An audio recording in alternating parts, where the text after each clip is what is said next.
এটা হচ্ছে খরিশ সাপ, ইংরেজিতে এর নাম হচ্ছে নাজা। আপনারা দেখছেন বয়সে ছোট হলেও কেমন উগ্ররূপ আছে।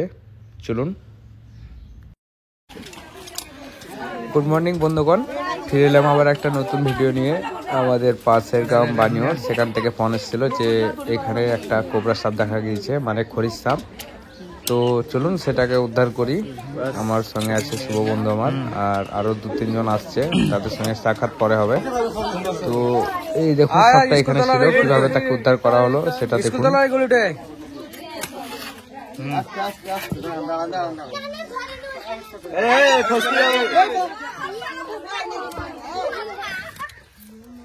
খরিশ সাপের বাচ্চা 1 বছরই হলো।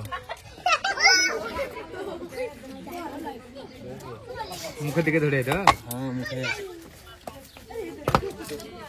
বাইগন সামনে নয়, গোল করে ধর।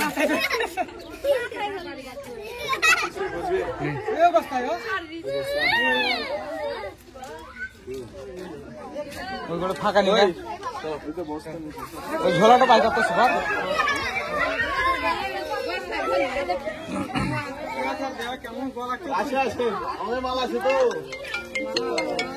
অনেকগুলো আছে। কি আছে আরো আছে মেলা আছে আমাদের ওই বাড়িটাতে এবার কামড়ালে ট্রিটমেন্ট সবসময় হসপিটালে করতে হবে। হসপিটাল ছাড়া ওঝা কোনে কোবরাজ বাঁচাবে। তো যাই হোক, এই সাপে কামড়ালে ট্রিটমেন্টটা হসপিটালে, আমাদের রামপুরহাটে গিয়ে ট্রিটমেন্ট করতে হবে 40 মিনিটের মধ্যে। সাপে কামড়ালে কেউ ওই মুখে টেনে বিষ বার করা বা ওই অন্ধবিশ্বাস যেগুলো ছিল সেগুলোতে কিছুতে হবে না, কোনো কাজ। সাপটিকে নিয়ে আমরা এখন বাইরে গিয়ে বলবো, এই জায়গাটা এখন পরিবেশটা আলাদা হয়ে আছে। আর এখন সাপের আনাগোনা বেড়ে থাকবে, কারণ শীতকাল শেষ হয়ে প্রায় এখন গরমকালের শুরু। সাপ বেরোলে কেউ মারার চেষ্টা করবে না। সাপ বেরোলে সবসময় রেস্কিউয়ারদের হাতে তুলে দেবেন বা বন দপ্তরে ফোন করবেন।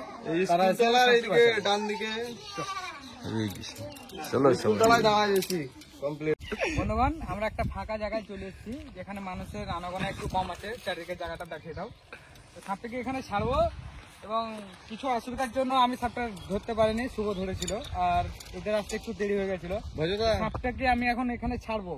সাপটি যদি আটকাতে পারা যায় তো সাপটির একবার উগ্ররূপ আপনাদেরকে দেখাবো এবং সাপটার সম্বন্ধে বিস্তারিত বলবো।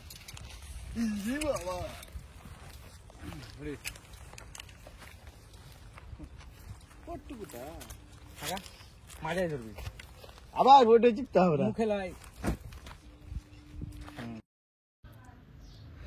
এটা হচ্ছে খরিশ সাপ, ইংরেজিতে এর নাম হচ্ছে নাজা। আপনারা দেখছেন বয়সে ছোট হলেও কেমন উগ্ররূপ আছে। চলুন।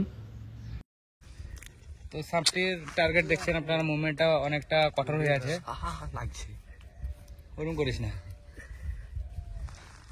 তো এই সাপে কামড়ালে সবসময় ট্রিটমেন্টটা হসপিটালে গিয়ে করাবেন, হয়তো আপনার প্রাণ বাঁচানো অসম্ভব হয়ে যাবে। আমি আবারও বলছি, সাপে কামড়ালে ট্রিটমেন্ট হসপিটাল ছাড়া কোথাও করাবেন না, অযথা আপনার জীবন চলে যাবে। তো সাপে কামড়ালে সবাই ট্রিটমেন্ট হসপিটালে করাবেন, ওঝা গুনে ঝাড় ফুঁকে কেউ যাবেন না। আমি প্রত্যেকটা ভিডিওতে বারবার করে একটা কথাই বলি, কারণ ওঝা গুনে ঝাড় ফুঁকে মানুষের প্রাণ বাঁচাতে কখনোই পারে না।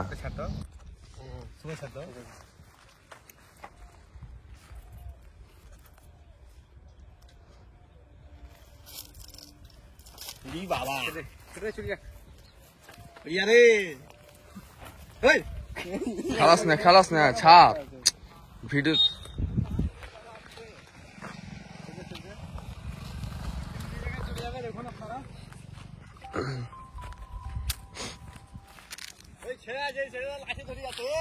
কিচ্ছু জানো না, পরের নাম ভাঙিন খায়।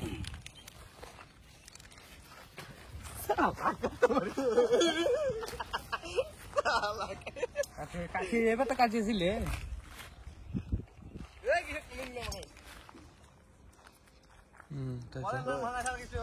সাপে চলে গেল নিজের জায়গায়, পুরো জঙ্গলে জঙ্গলময়।